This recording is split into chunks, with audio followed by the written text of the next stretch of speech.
নমস্কার বন্ধুরা, যা গরম পড়ে গেছে তার জন্যে এরকম একটা একদিন মাছ করে দেখবেন। খেতে খুবই ভালো লাগবে আর শরীরের পক্ষে খুব ভালো, কারণ গরমকালে গন্ধরাজ লেবুটা সকলেরই পছন্দ। তো আমি নিয়েছি কাতলা মাছ, তার মধ্যে হলুদ লবণ মাখিয়ে দিয়ে দিলাম সর্ষের তেল আর লঙ্কার গুঁড়ো। এরপর একটা গন্ধরাজ লেবু নিয়ে ওপরের যে সবুজ অংশটা তা গ্রেটার দিয়ে আমি ঘষে ওই গন্ধরাজ লেবুর মধ্যে মাখিয়ে নেব। এইভাবে এই মাছটাকে আমি রান্না করব। আপনারা যদি আগে করে থাকেন তো ভালোই, আর যদি না করে থাকেন একবার হলে এরমভাবে করবেন। এরপরে আমি মাছের সঙ্গে গন্ধরাজ লেবুর ওপরের যে চোকলাগুলো বা বাকল বলে সেটাকে মাখিয়ে নিলাম। এদিকে একটা কড়াইতে সর্ষের তেল বসিয়ে দিলাম। রান্নাটা সর্ষের তেলে করলেই বেশি টেস্ট লাগবে। এরপরে মাছগুলোকে যে আমি ম্যারিনেট করে রেখেছিলাম সেই মাছগুলো কড়াইয়ের মধ্যে ছেড়ে দেব।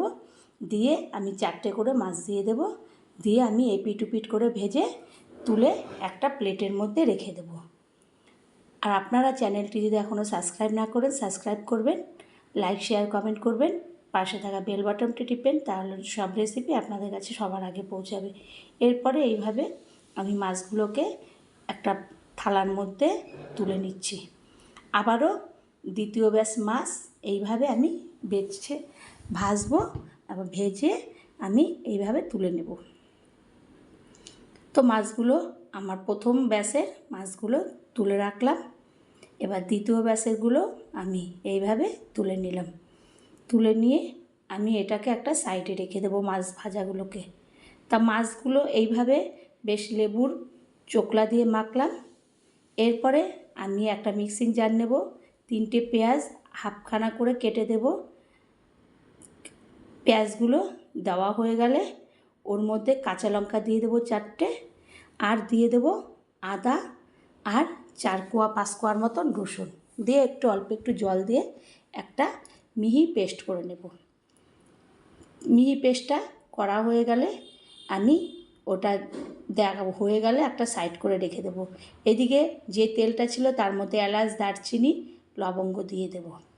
দিয়ে ভালো করে নাড়াচাড়া করে নেব। যখন একটা ভাজা ভাজা গন্ধ বেরোবে তখন আমি হলুদের গুঁড়ো, লঙ্কার গুঁড়ো, জিরের গুঁড়ো আর লবণ দিয়ে ওই তেলের মধ্যে আগে কষে নেব। আগে জল দিয়েও কষে নেওয়া যেত, তো আমি তেলের মধ্যে কষে নিলাম। যখন তেল মশলা আলাদা হবে তখন আমি পেঁয়াজ রসুন আদা কাঁচা লঙ্কার যে পেস্টটা করেছিলাম ওটা ঢেলে দিয়ে ভালো করে কষতে থাকবো।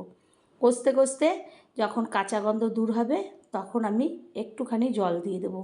দিয়ে ভালো করে চারিপাশ থেকে কাছিয়ে নেব। কাছিয়ে আমি সুন্দরভাবে আরেকটুখানি জল মিক্সিং জার ধুয়ে দিয়ে দেব। দিয়ে ওর মধ্যে যখন টকবক করে ঝোলটা ফুটে উঠবে তখন মাছগুলোকে ছেড়ে দেব। মাছগুলোকে এইভাবে ছেড়ে দিয়ে 4টে কাঁচা লঙ্কা, 2টো পাকা 2টো কাঁচা লঙ্কা দিয়ে আমি ঢাকনা দিয়ে ঢেকে দেব।